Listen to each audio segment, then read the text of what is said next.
far as one of my areas goes, um, I served in northern Kentucky, which was the very south part of our mission, and it was just an awesome area. I had some of the best times in my mission there. Some of my favorite companions were there, and just a lot of miracles happened that I was able to witness and be a part of, and it was just an amazing time in the mission. It's kind of when we had a really young mission, being a new mission. We had lots of new missionaries coming in every transfer, and so when I was in northern Kentucky, it was kind of a point in the mission where things were starting to pick up. The new missionaries were learning how to teach a little bit better, and so it was just an exciting time when I was down there. But there was a lot of cool investigators that I met there, a lot of people that got baptized, and just some amazing members that helped out so much in the work, and it was just amazing to see everything that happened there. On Saturdays, you didn't want to go out tracting or anything like that in the fall because the Buckeyes would be playing, and you get a lot of people yelling at you if you interrupted the game. But so there's like a 2-hour window where you just try to avoid that. Try to set your appointments for during that time if you can. Another area that I enjoyed was Middletown. That was also, it's kind of halfway in between Cincinnati and Dayton, which is why it's called Middletown. It's in the middle. And Middletown, I just formed so many great relationships with companions, investigators, new converts, and the members there. I still keep in contact with a lot of them. And they have a big steel factory in the town, which most of the people work at. And the steel factory produces a lot of smoke, so it's mostly like always overcast there. So it can be kind of depressing sometimes there, but I still loved it there. I served there for 3 months, and just same with Kentucky and Englewood. Was able to see a lot of miracles and some baptisms, and just there was so many people there that I really looked up to. And one of them was an investigator. His name was Gene.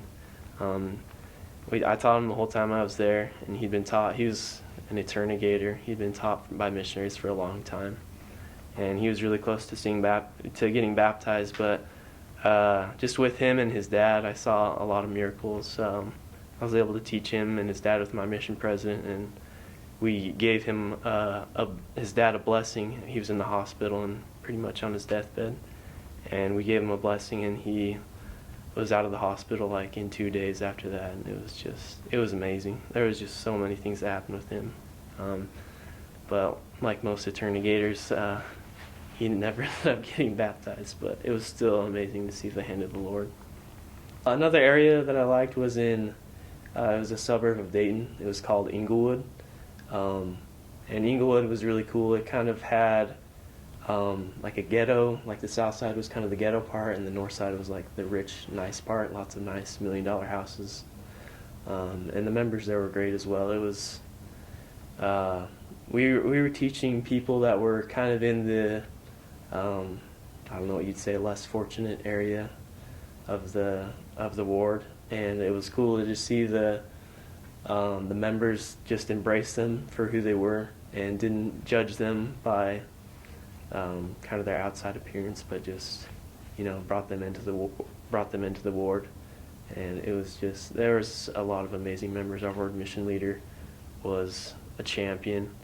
He was awesome. He really helped things out because we were doubled into the area, whitewashed in, which basically means me and my companion were both new to the area, and he helped us out a lot getting set up in our apartment and getting to know the area really well, and what part member families we should contact. So my last area that I served in was Western Hills, and it covered like part of downtown Cincinnati, but mostly just the west side of Cincinnati. And I was there for, I can't even remember, like probably 4 or 5 months, something like that. But again, the members were just incredible, and like I try on my mission, you always hear the story about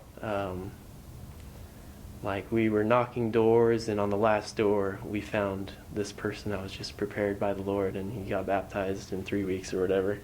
I never had that experience. I tried to do that, like my whole mission, tried to knock till 9 o'clock every night, or work till the last minute of every day, and tried to knock every last door, just hoping to find that one person, but it never really happened. But I feel like in Western Hills, like kind of the hard work paid off, and I was just blessed with a member referral who got baptized in 3 weeks. He was just ready to go. He actually was a Jehovah's Witness, but he read the Book of Mormon. He was from Ghana.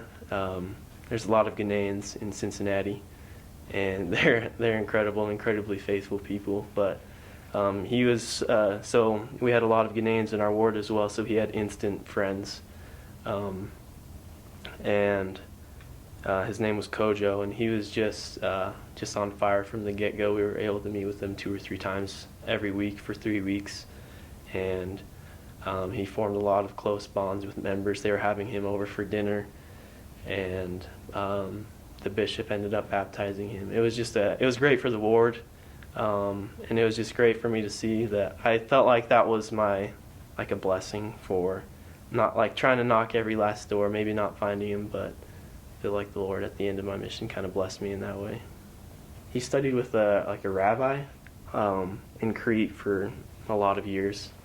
He knew the Bible inside and out, and what we were teaching him just meshed so well with what he had learned. So it was cool.